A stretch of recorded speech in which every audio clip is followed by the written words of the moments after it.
Hey kids, so if you are struggling with any of the questions on this page, I'm going to walk you through kind of how to do them. So the first one, number 12, asks us, how many total alleles are in the population in Model 2? So as you can see, in Model 2, the previous page, we are looking at the total alleles in the whole entire population. And so each single individual has 2 alleles. Why? They got one from mom and one from dad. Does it matter which one came from which? No, not really right now because we're not doing pedigrees.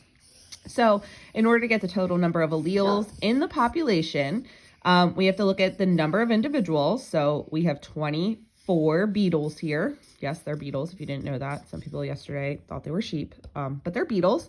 And each individual has 2 alleles. So for number 12, my daughter is next to me coloring. So we have 24 individuals times 2 alleles per individual, and that equals, 48 total alleles in this gene pool. So the probability of getting a gamete, okay, people had questions about this yesterday. So a gamete is a sex cell. So we're talking about sperm or egg.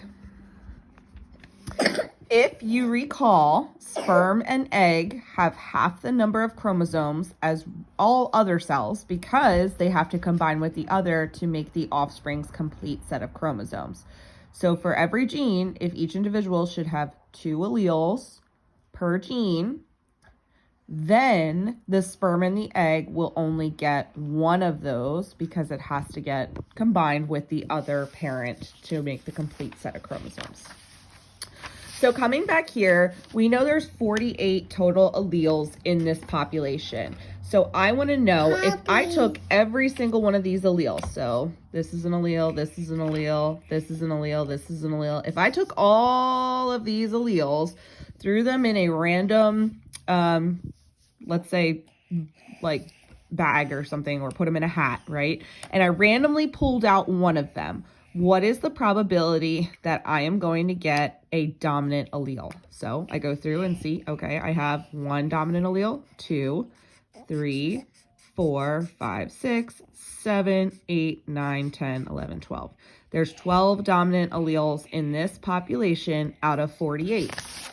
So what's the probability of a gamete having a dominant allele? Well, there's 12 dominant alleles in this population. And there's 48 total. 12 out of 48 is 1/4. So there is a 25% chance.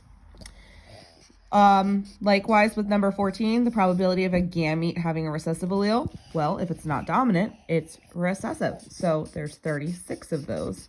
And if you want to, flip back to the previous page and you can count all the lowercase b's. There are 36 of them out of the 48, which is 3/4, which is 75%. So 15 is kind of a key takeaway here because it gives us an equation, and I'll talk about that in the next video.